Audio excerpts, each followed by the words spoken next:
Good morning, afternoon, evening, or whatever time you happen to be joining us right now. We are so excited to be here. I am your host with my co-host, my ride or die, Colin Bossler.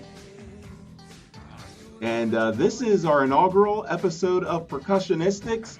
We are talking about the heartbeat of music, drums. If you are a person who feels that way and you believe that every song should have drums in it, then you're in the right place. So we're going to be talking about drummers. We're going to be talking about drumming. We're going to talk about drums. Now, of course, in talking about those things, we're going to be bringing in other aspects of music. Colin and I have been doing this literally for years. It's the first time that we've actually recorded it.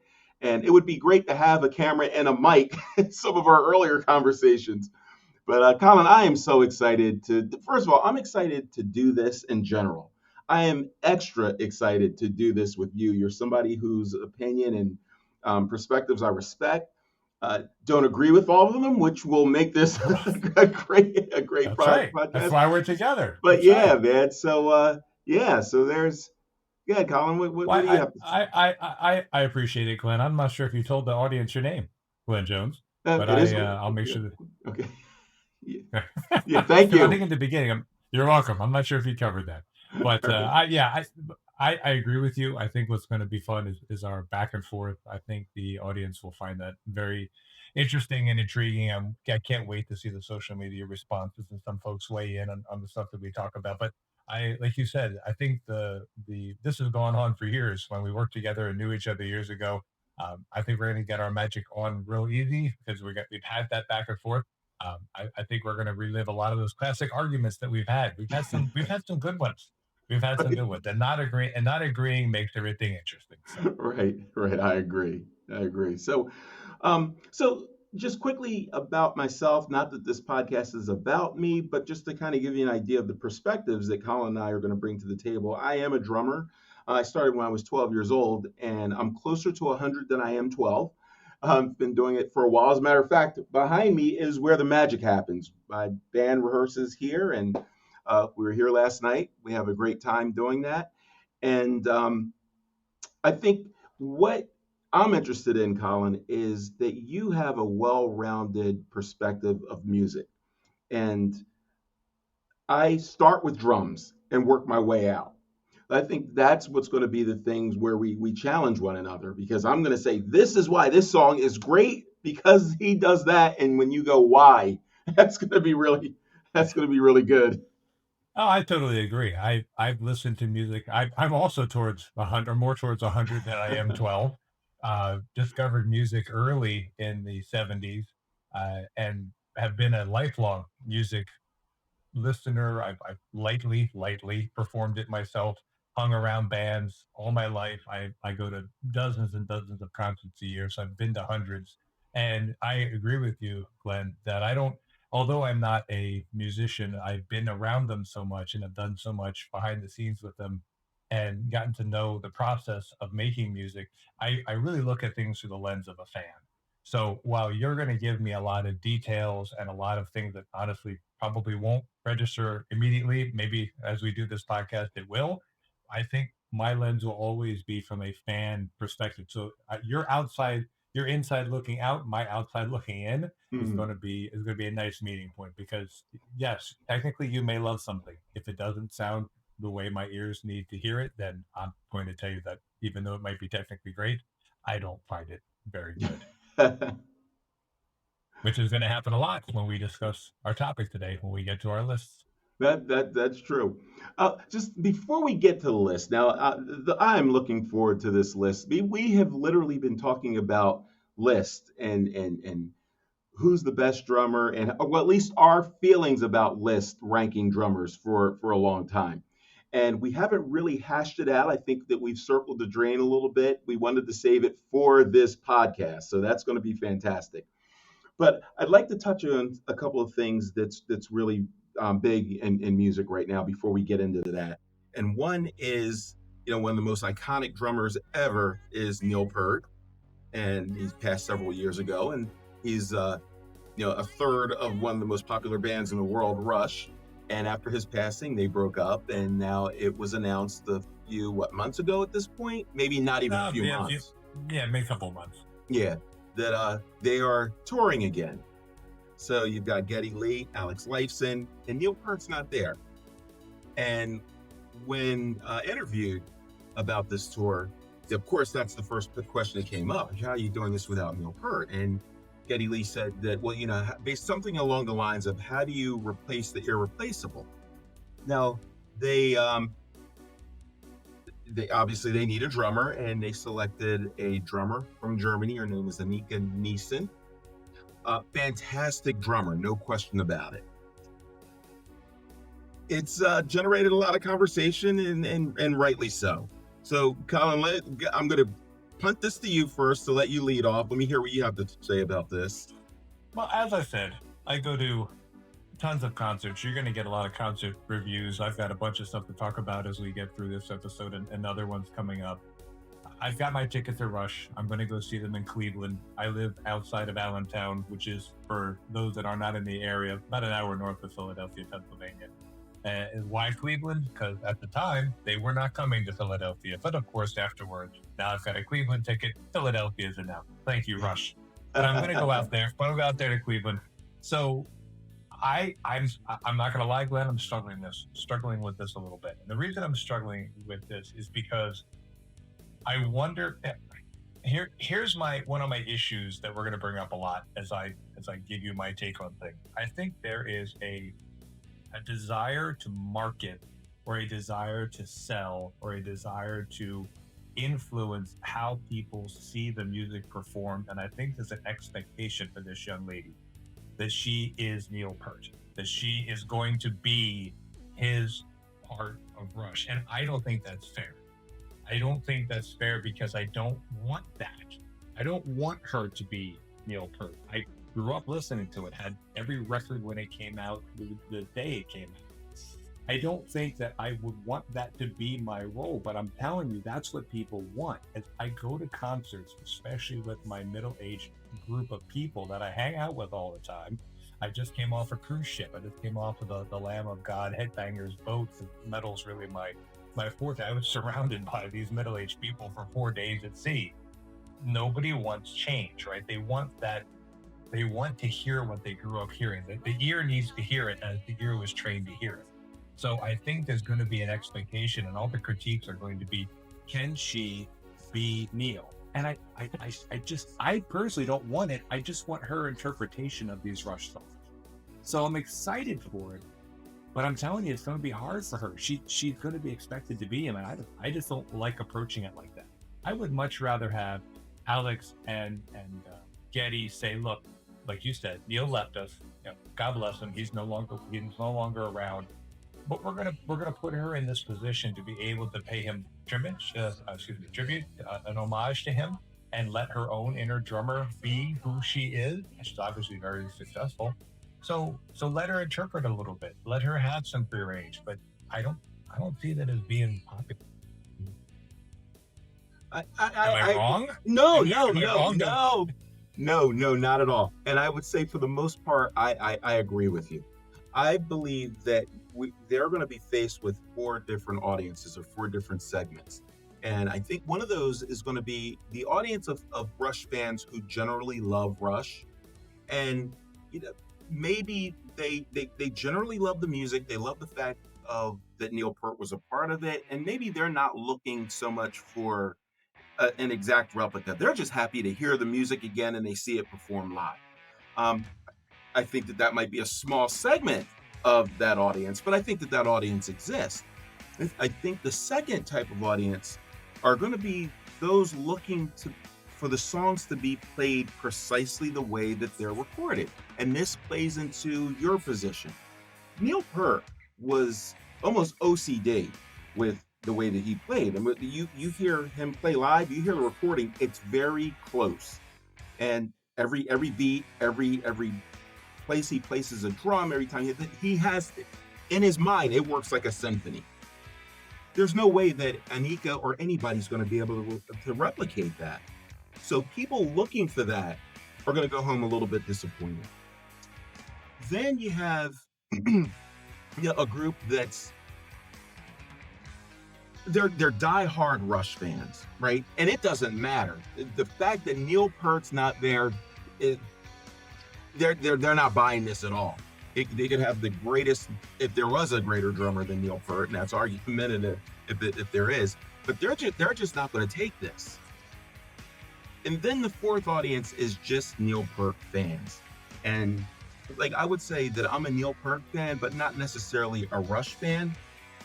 I'll listen to the music, but I'm really focused on what Neil Peart's doing. Sure. If that's the Makes sense. case, then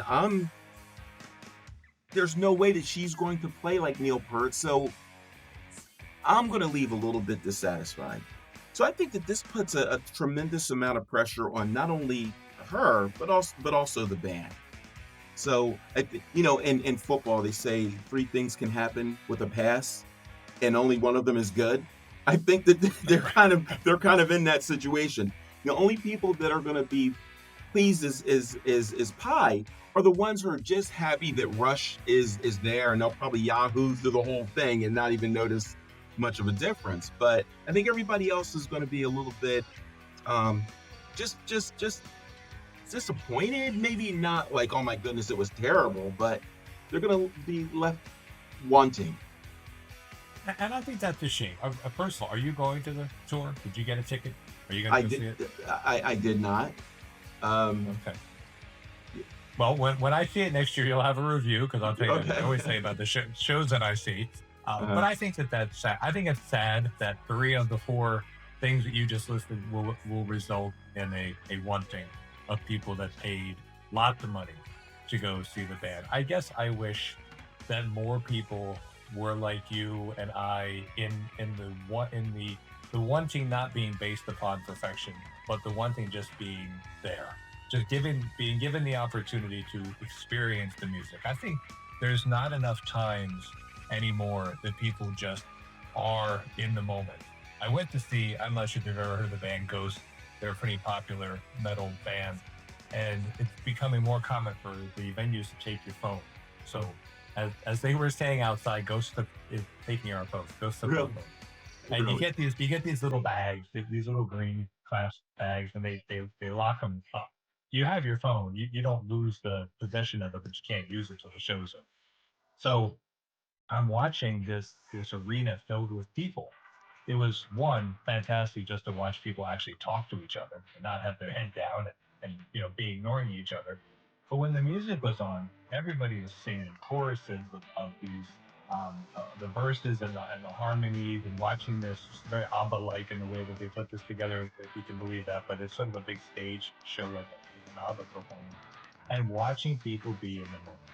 And what I've been telling everybody that has asked me about that show, what I've been saying is just being in the moment is it's so important right now to not be so judgmental. Just watch the performance. And I'm hoping that with the Rush tour, I'm hoping I'm going to go see Iron Maiden next year. I got that ticket as well. Again, I know I'm going to drop a lot of metal references. Sorry, but that's my point of view. We'll get to a lot of other uh, variations of music, but as I buy all of these tickets for these aging bands, and they're all 70 and above, it seems, I just want the moment to happen because it's not going to happen much longer. mhm. Yeah. Yeah, and I think that is so much easier accomplished when you're talking about, if we're talking from a drummer perspective, that's so much easier to accomplish from other bands. Not taking anything away from Nico McBrain, but he's not the icon that Neil Peart was, you know. No, no. So when you're talking about extracting, he was a third of the group, but when you look at not only his influential play, his writing, all those things, it's just not the same band. But I do have an idea of what I think they could do that would be at least kind of a midpoint where it would take a lot of pressure off, and then also make it more of an enjoyable experience. All right, lay it on. All right. So one, to make it a tribute to Neil Peart. Right. So it's obvious he's not here anymore. It's obvious that that part is missing, and how iconic and instrumental he was to the band. Celebrate that. Now, by doing that, is instead of having one drummer who, even though you're saying isn't the replacement, is essentially replacing him, have multiple drummers. invite other drummers. Maybe in this show it's one drummer, and in another show it's a different drummer. Maybe you have a couple drummers that night, that venue.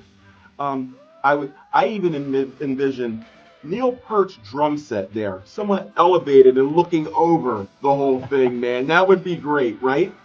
Um, Okay. You're so not could you doing any imagine? holograms or anything, are you? No, 'Cause no holograms. holograms are becoming the thing now. Yeah, We've got to no, have them. no, Okay. no, All right. no. So, like, could you imagine Danny Carey playing Rush, Carter Beauford? Yeah, I mean, Right. Yeah. Dave Weckl. So I think that right now, what they've done, though, you notice Geddy Lee said that Anika is not part of the band. She's not even playing the whole tour. Now, I think by saying that, Colin, they're hedging their bets Okay. because I they did. I did did. not wait. You said she's not playing the whole tour. I hadn't He heard said, that. yeah, she's not playing. She was playing a leg of the tour, part of the tour, something like that. But Okay. they never mentioned then who are the other drummers. Right. So I think that if she is accepted, then they'll decide to keep her. If she isn't, then they move on to another drummer and just say, hey, this was part of the plan in the first place. Now, so let's just go ahead and jump. Let's just go ahead and jump to that. Let's say Anika's playing. She's a tremendous drummer, so yeah, have her play this leg, and then we've got,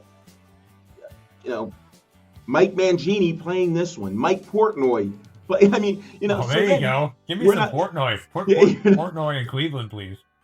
Now a friend of mine who's a huge Mike Portnoy fan said that they actually talked to Mike Portnoy about this. I don't know if this is true. I'm just saying what my friend said. That he said that he really wouldn't want to do it. But I mean, maybe the conversation was replacing Neil Peart, being part of Rush all the way, the whole time. Right. I'm just saying a couple shows or one show, man, that would be fantastic. And takes all the pressure off everybody. And I'm I think it down would with be it. an enjoyable experience. Yeah. Totally agree. No, yeah. All right, that was the first headline. Do you have any other headlines that you want Well, to? it maybe as a teaser, Colin. By far, what solidified our relationship was our love for Kiss. Absolutely. I think our talking about music kind of drew us in, but then we realized that we are both Kiss heads. That was it, man. And then with the passing of Ace Frehley, you and I always talked about, even when we first, I think within the first breath of talking about doing a drum podcast, we said we're going to devote something to Kiss, probably a few. We have to. Yeah. Yeah. So sorry, fans, ahead of time. Let's give us some Kiss talk on here. It's going to happen. That's just quite life. quite Right. a bit. So, and because I don't think we have enough time tonight to get into it, what I'd like to do is kind of throw out there as just an idea is that our next podcast, let's just jump right into it, where we would do one focused on Ace, maybe our favorite drumming on songs that either Ace wrote or not performed on, but because we could say all of Kiss, but songs that Ace led, whether he wrote it like Cold Gen or Parasite, Right. to things off his solo album, Frehley's Comet. So I thought that would be a good idea. But I totally agree. yeah. I totally agree. So look forward to that one next time. That's going to be a great one.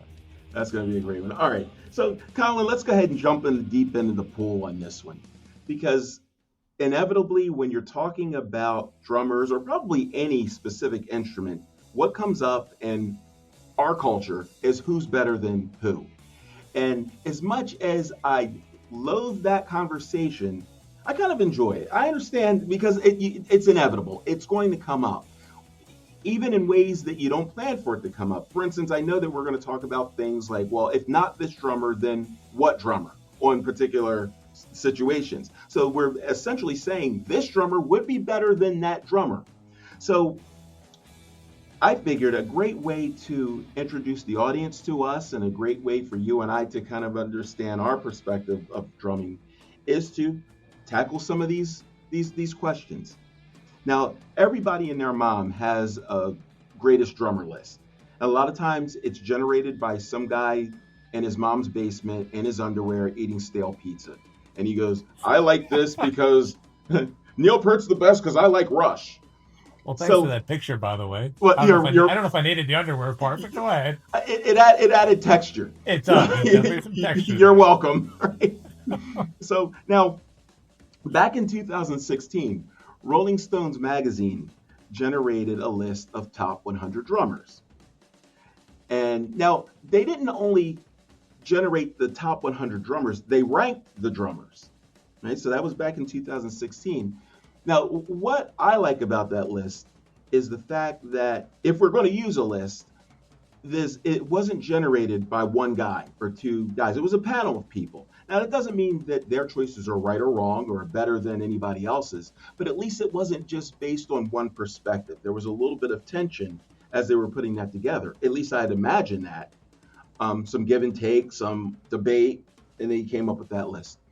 The other list was a list from a website called Consequences Net, I believe.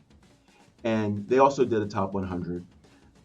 They used, now, what, if I'm not mistaken, the foundation of their list was talking to influential drummers about who influenced them. That's how I took it. Yeah. Okay, yeah, and they put that together and they came out with their top 100. They're ranked as well. Now, from a genre standpoint, Consequences is more comprehensive because they included jazz drummers. Rolling Stones made it clear that they're not in, they gave homage to jazz drummers but didn't list jazz drummers. So, for instance, Buddy Rich is not on that list. Gene Krupa, they're not on that list. So, so now if you take both of those lists, you've got kind of 200 drummers named, and a lot of them are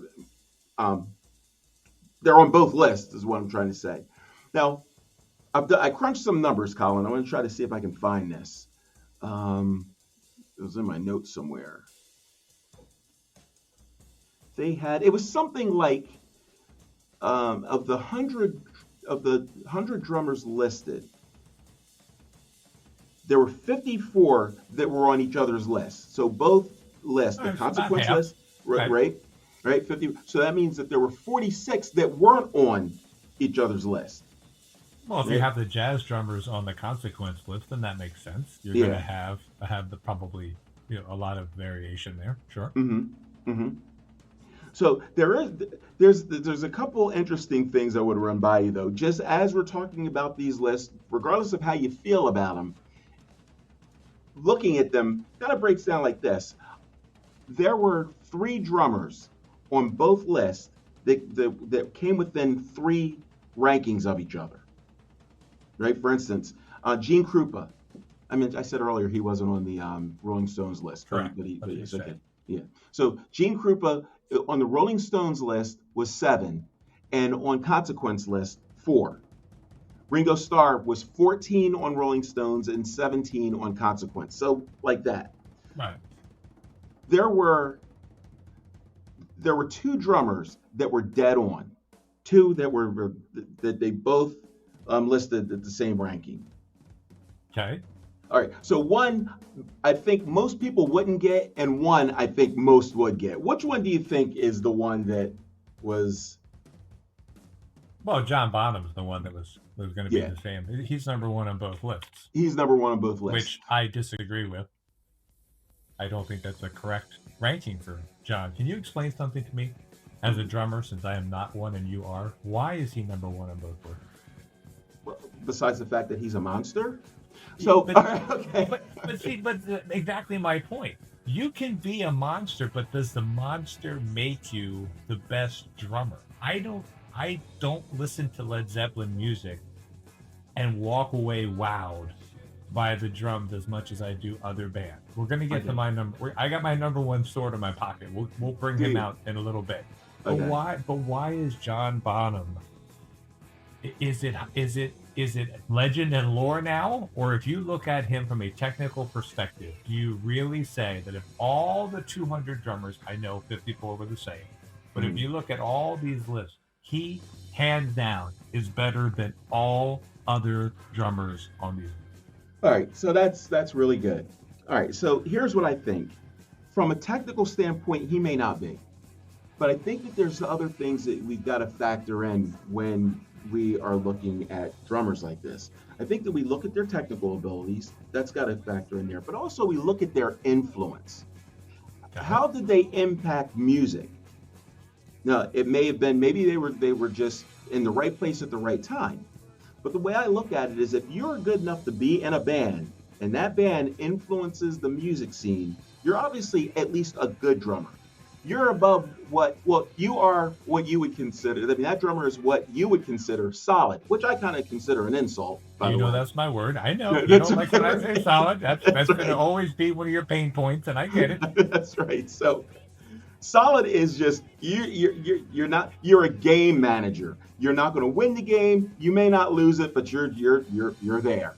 But anyway, so I think that if you look at it that way, from a technical standpoint, John Bonham is very, very good, Colin. Okay, that's The, fine. That doesn't yeah, make him number one, but I'll but take very, very well, good. okay, and then so you take that, just his technical ability, and then you put him in Led Zeppelin, understanding the impact that they had on music. That in itself brings him way up top. No, it doesn't. Look at Keith Moon. Okay, the Who and Zeppelin are very similar in their impact in music. We could debate those bands, but I feel strongly, feel passionate enough to say that if you look at the Who's catalog and their influence and Zeppelin's catalog and their influence, that's very similar to me. There's a lot of overlap in what people took from them. Keith Moon never gets the love that John Bonham does. When you're hanging out with your friends, with all your musicians, do people pull out Keith Moon as the most amazing drummer ever on the planet? Um, I would say no, That's my point. but there's a reason for it, Colin. And I don't want to say I don't want to besmirch any drummer on the list because I've got three levels of drummers. I've got notable drummers, I've got drummers that are influential, and drummers that are technically sound. Every drummer on that list deserves to be on that list. They're at least notable. In other words, they're at least solid. So right. I forgot how much of an issue that word was for you. It's a nice callback. When you finish it, I'm like, he hates the word solid. I do, man. And now it's recorded in perpetuity, and That's people right. know. Don't. By the way, on the socials, everybody don't put the word solid in there. Glenn loses mind. Yeah. They're gonna be like solid episode, guys. What happened? That's right, Glenn. You, And Glenn will be like, stop it. Glenn, you provided solid commentary. But so now, so I don't want to say that anybody on that list is not a good drummer. I will not do that. But of course, I've got my opinions, and I believe, though he's a good drummer, that perhaps the most overrated drummer is Keith Moon. Really? I sure do. He's gonna so on this Rolling Stone list, he is ranked number 2 of all time, and you're telling me that he is the most overrated on this list. So you're questioning that, and both lists have John Bonham at number one, and you think they got it wrong, That's yeah. right? I'm So, what I'm saying is I don't think he's overrated. I'm saying that I think he's as influential. When you look at all I'm saying is that John Bonham has, I think, more legend behind him than Keith Moon. I'm I'm going to jump ahead just to make sure we sure. stay on our time frame here. My number one is Ginger Baker. If you listen to Cream, if you listen to Blind Faith, because I know you've taught me lately. I just got off that music cruise. I saw 16 drummers in 4 days. Dude, all I did was watch the drummers. I watched every one of them. When you listen to Ginger Baker's fills and the stuff that he adds, it's constantly in motion. It's constantly changing. The guy, although he had a personality that was incredibly difficult to deal with, his ability to add rhythms and to change rhythms and to do all sorts of things that in my mind is fascinating.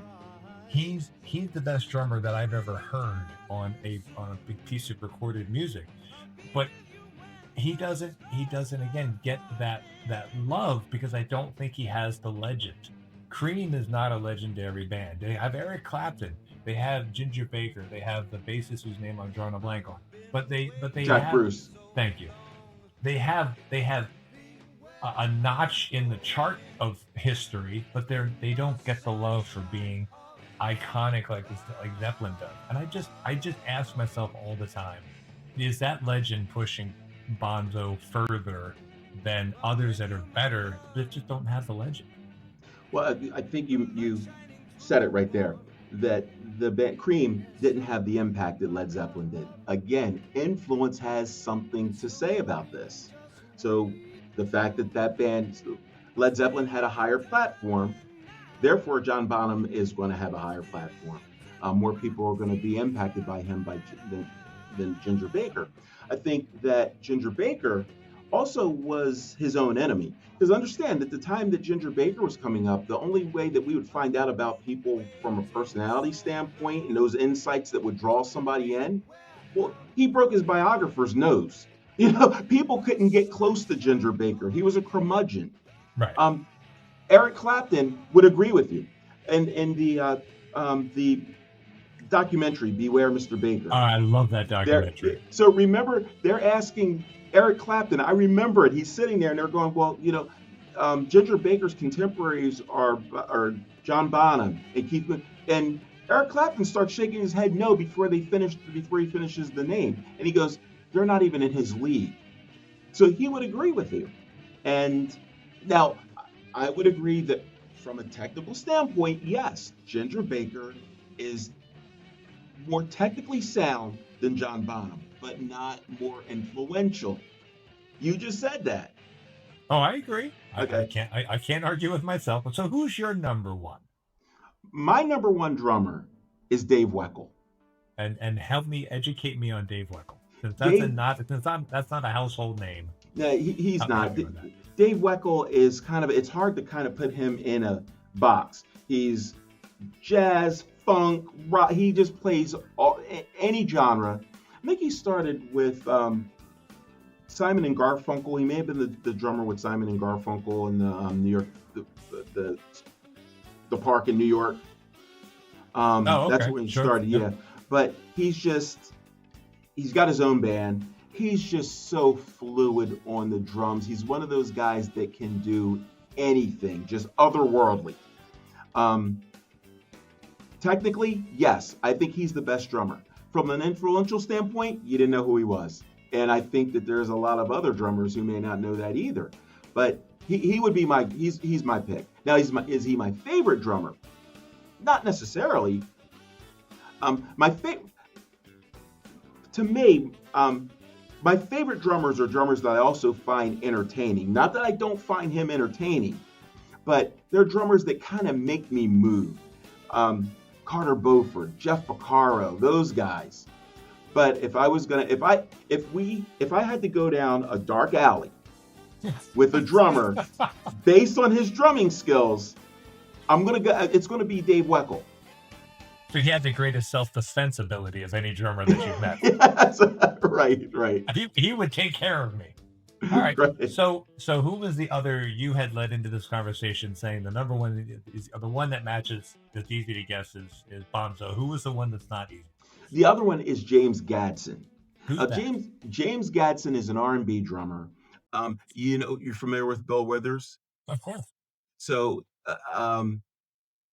he played for on most of a lot of Bill Withers songs. I'm not confident enough to say that he's played on most of them, but Oh, we get a little bit use of me up, use me up. nice. Yeah, I yeah, like yeah, that. yeah, Okay, the yeah. That's podcast has a little well, bit of injected I rhythm had there. I to like right. that. I had to get the Okay, title in I my head, dig that. I but dig that. just he's a pocket guy. Timing is perfect. One of those studio hitmen. You give him the track, he's going to lay it down one or two times, and he's going to leave. But he's listed on both of them at number 32. 32. Okay, I'm doing this with us as we go through this. 32. So he's right above on the consequence list. He's right above Charlie Benante, who's an amazing metal drummer. The Anthrax, yeah. Yes, and yeah, but now with Pantera. So that's there. So consequence is putting him there, right above Charlie. And on the Rolling Stone, where's he landing? Who's he right above on Rolling Stone at 32?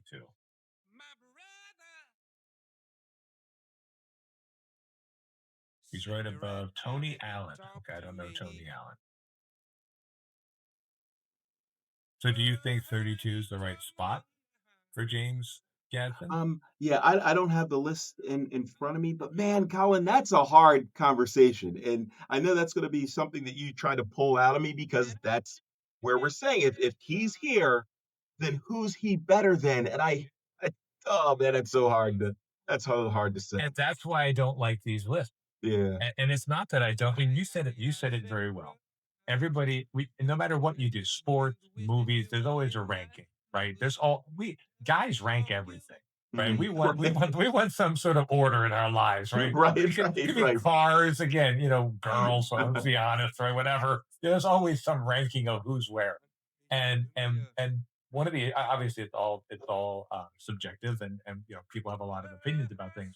But when I look at again the height and I look at popularity over quality, that's where I get frustrated because I just think that a lot of it is just based upon hearsay and legend and lore, and I just look at stuff and I just wish that we could be more objective about things. All And right, some of so these, go ahead. so then where would you put John Bonham on, let's say, the Rolling Stones list? To me, I'm not going. He's definitely top five for sure. If I put Ginger at number one, I think Neil Peart has to be number two. I think Neil Peart has not because, and I'll be honest, looking at the list right now they have Ginger at three. I moved him to one. John Bonham would probably be three. So think of it, we've got number one is Ginger. We've got number two being Neil Peart. Number three, I put John Bonham, so we'll put him there. That's fine. Um, so I wouldn't put Keith Moon in my top five, but I think, and I don't know Gene Krupa. You mentioned him before. I'll be honest, I'm ignorant to Yeah. He's his more history there. big Um, band. He kind of made drums a lead instrument. right. I don't know after number three. There's a bunch of folks in this list that might move up, but I don't know. I don't really know who number four would be. I know that there's a lot of names that I recognize that were much lower in the list than I would have hoped that they would have fallen on the consequent. My favorite metal drummer of all time is Mickey D, and Mhm. he's number 100 on the consequence list. And when you first sent this to me, because Uh, you had said to me, think of some guys, right, that may not be on this list. I'm like, why? Mickey D, my favorite. And I'm looking, I'm like, he's number 100. Like, how is he? And it says in here, when Lemmy Kilmister and King Diamond call you the best drummer in the world, I tend to start believing them, which is the quote from this gentleman that they interviewed. And I'm uh, thinking, so two enormously successful people in the world of metal say best in the world, and you're ranked number 100. Like, how does that follow? well, I, And but your guy Tony Thompson was only listen, 99. he's 99. He barely made that list, but he's higher. He's 62 on Rolling Stones. Okay. But yeah, I've got, I can't wait to give you the Tony Thompson tour. He's sorely underrated.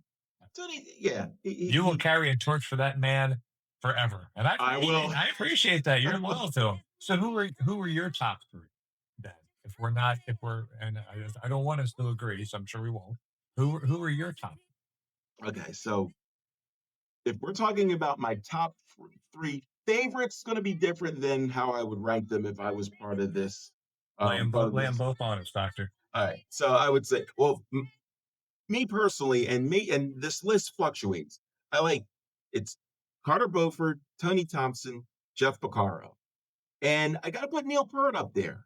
So those are probably my top four. As far as the list, though, my top four would be John Bonham's going to be up there, Neil Peart's going to be up there, Dave Weckl is going to be up there, and then it's probably going to be I'm going to say Ginger Baker, and then I'm going to put at five, and I think that Rolling Stones does a nice job with this. Hal Blaine. Tell me Hal about Blaine. Al Blaine. Hal Blaine is the I'm gonna say Howie Specter, but that's not what was his name? Ronnie Spector. Is it Ronnie Spector? There was a Ronnie Spector, Yeah, that was she but was a singer. I was The gonna say, but producer she that wasn't a killed the drummer, right? woman. Yeah, he just Right. he killed the woman. He was in jail. Anyway, that the Wrecking Crew, the Los Angeles studio band. Hal Blaine was that drummer. So he played on the Beach Boys. He played for um, the Mamas and the Papas, all those songs. Basically, every song, every top song that came out during that era, Hal Blaine was on it because he was part of the Wrecking Crew. So you think of all the things, and he can play. He can really play. So from a technical standpoint, I don't think that he's probably as proficient as some of those others, but influential, man, he probably influenced a lot of people to play drums and they didn't even know he was influencing them. So yeah, so that I'd go there. Okay. So I like the fact that your list has people that I don't know very well. Always want to learn. We have a great production company that's going to help us to do these episodes, and I know they're going to lay in some music behind us when everything's all said and done. So I also can't wait to hear little snippets of some of these guys and ladies go at it while we're talking about them. So I'd Yeah. be interested to hear some of the stuff. You also said you had some people that aren't on these lists. I tried, Glenn. I tried to think of people that aren't on the list, and I came up with some people that I think are, from what I'm witnessing and being part of, excellent drummers. But I'm not going to tell you that I would know that they belong on a list like you would. Who do you have that isn't on these lists, and why are they not? All right. So let's say that we were taking this list and we were going to take all those, we combine the list. That's going to give us 146 drummers. 146 is an odd number. So let's get it up to 150. So Okay. I thought of four drummers who I would add to the list to round it out. And the first drummer, and he should probably even be on the list, not even just an afterthought, is Peter Criss. Now, Peter Criss gets destroyed. Sell this to me. Sell this to me, Glenn. Listen. Sell this to me. All And by right. the way, you are carrying one torch for Tony Thompson. You've been carrying the other torch for Peter Criss for a long time too. If Peter Criss brings to the table the same thing that Ringo Starr brings, they're kind of the same drummer. Oh, He's hey. Hold on. Now behind me, right over here, is a picture of Mr. Ringo Starr. You're telling me, hold on, I just real quick. I'm sorry to interrupt your flow. You just said that Peter Criss is the same as Ringo Starr. They're both swing drummers. Okay. They both have this. If you've ever tried to play some of the hardest songs for me for a while when I first started playing out, I struggled with Beatles songs. It wasn't that I didn't understand the beat; I couldn't cop the feel. And then that's when I started to realize how good Ringo Starr was. Before I just thought he was overrated as well. Then you kind of understand that swing kind of pop feel that he brings to it. But you know who does the same thing? Peter Criss, but he just does it on steroids. And from a technical standpoint, he's better than Colin. Listen to Dress to Kill. Or Hotter Than. Dress to Kill just had a 50th anniversary deluxe box set. Little things to throw out there. Dress to Kill is one of my favorite Kiss albums. And you know what? Speaking of that, people kind of pan Alive because it was kind of fixed in the studio. Listen to disc 3 and 4 of the 50th anniversary. That's basically it. And my buddies are drooling over those live concerts and how good Peter Criss sounds on that stuff. Well, there you go. They're singing his praises to the rafters. Well, join me in holding up the torch, Colin. But that doesn't make him Ringo Starr. Ringo Starr, they created music, or the Beatles put music on the planet. But how many? Right. Okay. Right. That's true. So I can't ask you how many people did Ringo Starr influence, because it's probably been millions of drummers because of Ringo Starr. But also Peter Criss. Now, it may have been the spectacle and all that other stuff, but he was holding it down. He's a much better drummer than people give him credit for. That's a solid point. I don't disagree with you, but I got to tell you, I got to let that Peter Criss is the same as Ringo Starr comment marinate. But okay. But all right. Okay. Right. I even just told my other buddies and I wanted to WhatsApp. I'm like, he just said this. He just sent me the text of saying this Am I going to Ringo get hate Starr. mail? No, but I was like lively Well, discussion well, ensuing. listen. So I'm not saying that they play the same. I'm not saying that they are the same drummer. I'm Right. saying that they bring to the table the same kind of swing. Okay. All right. So Who else? Peter. Fred. All right. So yeah. Anyway, Peter swings. Okay. Really good shuffles too. All right. The other guy that I'm going to bring to the table to this is Will Calhoun from Okay. Living Color. Man, he doesn't get any credit. Will Calhoun is a monster as well. He's not John Bonham, but listen to some of the songs that everybody knows, like Cult of Personality and Glamour Boys and stuff like that. But listen Okay. to a song like Funny Vibe. Some That's of a the things great that he song. brings, yeah, Yeah, that's a man. fun song. Just lively, smooth around the kit. Influenced, I know, a lot of like non-white drummers to play rock. Right. That wasn't happening a whole lot. So I would put him on the list because of, again, his technical skills and some of the influence that he's had. Okay. All right, you want me to keep going? Yeah, let's do one more because I have a couple people I want to throw out there, Okay. but I don't think they're on the list. But go ahead. Who's your other? Okay. Who's your other one? My other one I believe should be on the list, and he's probably not on anybody's radar, is Keith Carlock. Keith Carlock. So let me just. Keith Carlock played for Steely Dan. He played for Toto. He played for James Taylor, John Mayer. He played for Sting and Chris Botti. So it kind of gives you an idea of how versatile he is. He played for Bootsy Collins. He's played for Diana Ross. Okay. He's a guy from Mississippi. I saw him with Steely Dan. Just nailed it down. And I'm not saying that he should be on the list because I saw him. I always felt that way. And then when I saw him live, he's even more impressive live. Kind of didn't say anything back when everybody was walking off the stage and I was the only one going, Keith Carlock! At least give me a wave. He just kept on going. Dude, I know your name. One time, let me tell you a story one time. Dude, I know your name. You gotta give me some love, man. I know who you are. Back in the casino glory days, my wife worked in player development, so she would be able to get into different shows and whatnot. So she came home one day and said, "Hey, Glenn, we have Chic is coming in to play in the ballroom. Chic is Tony Thompson's first band. Now this was back in the early '90s. It was before Tony Thompson died. So I'm thinking, man, I had this great opportunity to meet Tony Thompson. I was so excited about this. So it was so it was a casino thing. So in most cases, people were comped, and most of the people comped had no idea who they were there to see. And they're just out there dancing. I'm going, dude, that's Nile Rodgers right there, So I'm right at the stage. But anyway, when Sheik walked out, I'm expecting to see Tony Thompson. It wasn't Tony. It was Omar Hakim. Omar Hakim played for Sting and the Weather Report, all this stuff.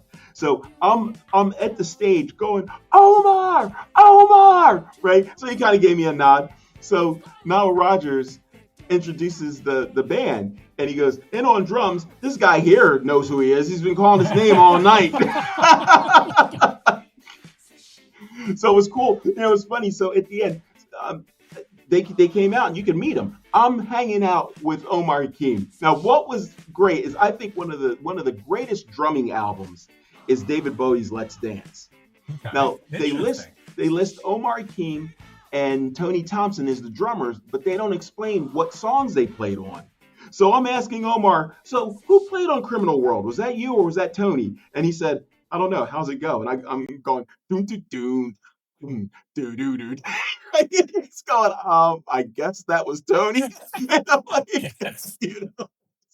So you know more than the artists that perform this music. But so what you just said real quick, because my wife's an enormous Bowie fan.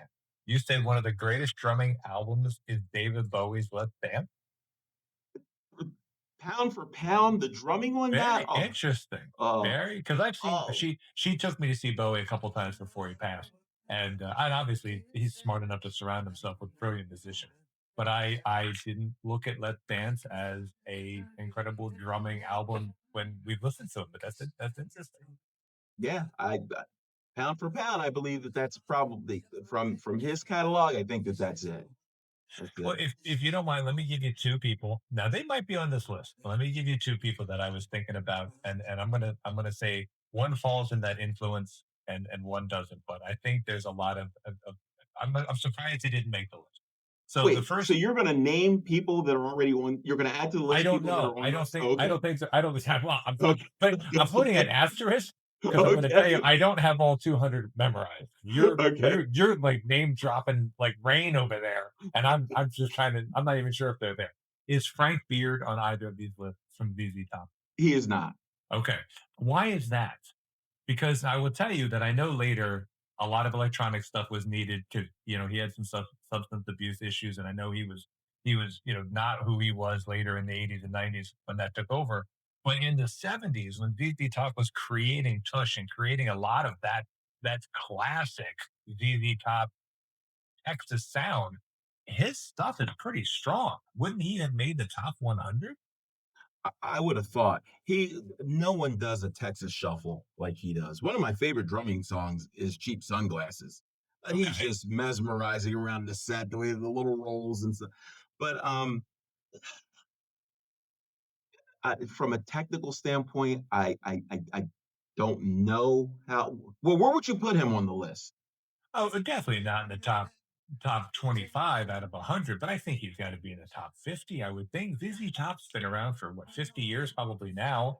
And I think I would argue that ZZ Top, although not to use your word, influential might be strong. I think they're an iconic American band. I think they have a following just as strong as many iconic.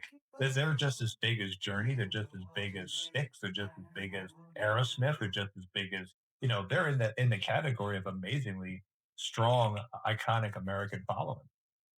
Do you think so, or do you think that they kind of fall more in the category of whether it's true or not, more of like a Southern rock?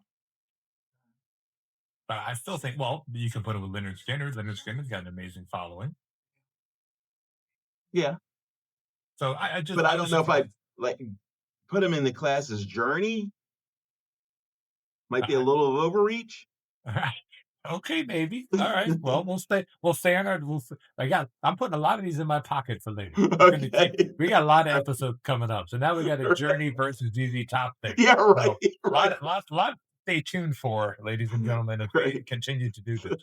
And the other one was I saw Clutch on the boat, and if you've ever seen Clutch, their drummer is I think pronounce its name is Jean Paul. I don't know if it's pronounced Jim Paul or whatever it is, but it's Jean Paul Gaster, and he's I don't know jazz as well as you, but I'm going to say he's got that jazz Ginger Baker movement to what he Mhm, does, and watching him play mhm, was mesmerizing to me on the boat. His If you've ever listened to Clutch, there's a lot of jazz influences on their music. It's hard rock, but there's a lot of really other neat things. They do a lot of hip hop as well, influence mhm. wise and stuff. He's not on the list unless I'm wrong. And I thought that he should be there for I again somebody that has a skill set to be on Yeah, there. yeah. I've never heard of him actually. Okay. Well, you may want to check out Clutch. I think you'll be impressed. Okay. And that leads me to my follow-up question is who's overrated? Because I've got some overrated people on this list. Yeah, I'll start with Keith Moon. Oh, back to Keith again. Okay. Overrated. And Who else? listen, and What? and I apologize for people out there, well, two people out there who I understand your favorite drummer is also an emotional connection as well. So I'm not trying to like spit all over Keith Moon. Yeah, just my opinion. If you like that kind of ballistic, bombastic drumming, I think my friend who's also a drummer nailed it. We were talking about it, and he said he feels the same way. And he said he feels that Keith Moon is self-serving. Like it doesn't require a big fill right here, but because he's Keith Moon, because of his personality, it's not that he's inserting drum parts, he's inserting his personality. Yeah, but that's And cool, isn't it? It makes the music interesting. listen, I put myself out there already. I'm going to say something that's really going to put me out there. I don't even think Keith Moon is the best drummer the Who's ever had. Wow. Okay. Well, then who is? If you Kenny know. Jones. Okay. Kenny Listen, Jones. here's this is it. Kenny Jones plays Keith Moon's parts. He doesn't play it just like him. Nobody does. But he does them serviceably enough for him to have been in the band for 160 years. He's solid. I got it. Keith Moon. Keith Moon, I don't think, has the discipline to play Eminence front. It's just dun, dun, dun, dun. I mean, Kenny Jones is just bringing it. He puts a little bit of a little jazz feel every once in a while. Throws another kick in there every once in a while, but it's linear. He's just jackhammering it home. Keith Moon couldn't.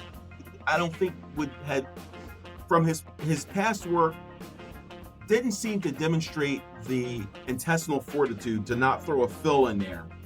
And to go a minute without doing it. Check out our new podcast, Percussionistics, where Glenn just completely destroyed Keith Moon. All right, who else besides Keith Moon? Who else? Well, I'll give you one. Then we'll go back to you. So on the consequence list, Phil Rudd from AC/DC is on here at number 74. I have listened to AC/DC since I was a wee tyke. Is the drumming in AC/DC anything other than average? Well, the influence. You have to factor in the influence. I don't think that you can extract that. I struggle with that, man. Who's influenced by AC/DC? When have you heard that? You're in a drumming group, right? You're part of the drumming, the legion of drummers. Who goes? Who really influenced me was Still Rudd. But they'd probably laugh at me for saying who influenced me was Peter Criss. I think that, what I mean? Okay. All right. I just thought that was, I don't know. I don't look at AC/DC drumming as, but I guess it's just me. He made the list. Is he on the Rolling Stones? Did Phil Rudd, because this list fairly well, did he end up over here on the Rolling Stone side? I'm not sure. All right. Well, if you didn't see him, then maybe he's not on here. But I was surprised that he was on the concert. No, he's on the list. He's 86 on Rolling Stones. All right, well, maybe at 86 I can let this go. So who else do you have the total rated? Anybody else? I would think I don't know if he's on both of the lists. I know that DJ Fontana, Elvis's drummer, is really high up there on Rolling Stones. I forgot where he was. I think he might be even like top. He's 14. Now, if somebody is going to run my argument back at me and say, hey, Glenn, there's a drummer for Elvis, influence, it would be hard to combat that, but I think that's awfully high. I'm not saying he's a bad drummer. I'm just saying it's kind of high. Hey, they have him at 13 on Rolling Stones. Ringo's at 14. Right. Okay. How about surprises before we start to land this plane? What about, I saw some people in here that I was surprised made it. Like, I didn't think Phil Collins would make anybody's list. I've seen Genesis. Really? Genesis was my very first concert. Now, at the time, Phil was singing and they had another gentleman on the kit. I don't know his name. I'm sure he was their drummer for decades when Phil was singing and leading the band. But Chester Thompson. Thank you. It's probably Chester Thompson. Yeah. Okay, and obviously he did a fantastic job. But I don't look at Phil. I was just always, Phil is the singer. Phil is not the drummer. And I have old Genesis and I've listened to it. And I understand he's a percussionist and a drummer. But is Phil good enough to be 43 on the Rolling Stone list? All right, so first I want to correct something. I said that Buddy Rich wasn't on Rolling Stones. He was. It was guys like Tony Williams, those kind of jazz drummers. Alvin Jones, they weren't on there. But Phil Collins is a fantastic drummer. Okay. Fantastic. Greater than 43 fantastic, or right around 43? I'd put him higher. Now, I'm not sure who I would bounce, but I would put him higher. Okay. Early Genesis? Check out early Genesis. I have all of it. I've listened to it many times. Yeah, now Phil Collins is one of those guys who their other accomplishments, I believe, overshadows their drumming. Now they have him at 50, on Consequence, and your guy Jeff Porcaro is 52. So Phil Collins is better than Jeff Porcaro? I'm not saying these lists are accurate. No. I would. Because that's one of your top threes right there, my friend. Yeah. But you got one of your top threes is 52, according to the Consequence crew. It's okay. Understanding the Consequences list was put together by people who were influenced by them. So right. I could see, like, Jeff Porcaro wasn't the most charismatic guy, it probably wasn't charismatic at all. Toto and Steely Dan and things like that. So if you're into the pomp and circumstances of it, again, throwing the influence in, maybe I guess I could see where they would get that, but from a technical standpoint, he's amazing. My final point as far as surprises is Alex Van Halen is 48 on this one list, and Van Halen, to me, that gets your influence vote.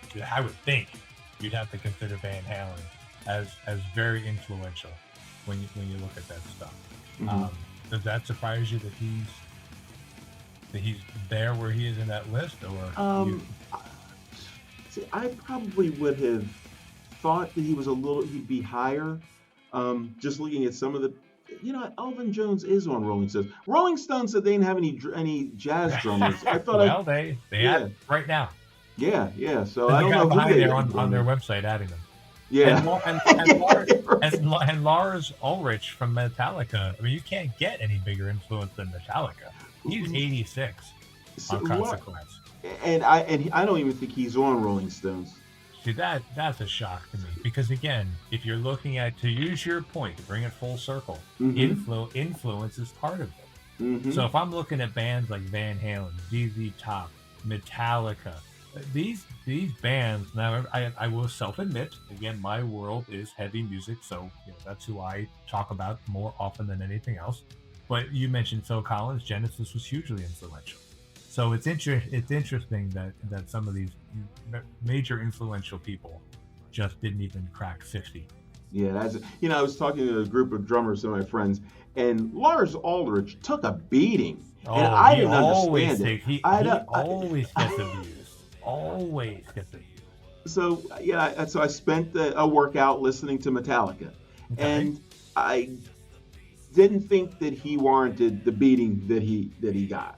I don't understand that. And and that brings up to reinforce what I was saying. That's what I meant by that legend and lore. If you are really objective, like you just said, you sit back and you listen to this person. It doesn't have to be named Lars, just this person drumming. You're like, you know what? That's not bad. That's pretty solid. But when you hear the legend and lore, just like you experienced, people trash it. Yeah. So this is going to be tough too, but since I mentioned earlier, going in the deep end of the pool. Yeah. Karen Carpenter is 8 on Consequence. Yeah, what's up with that? Please help me understand that.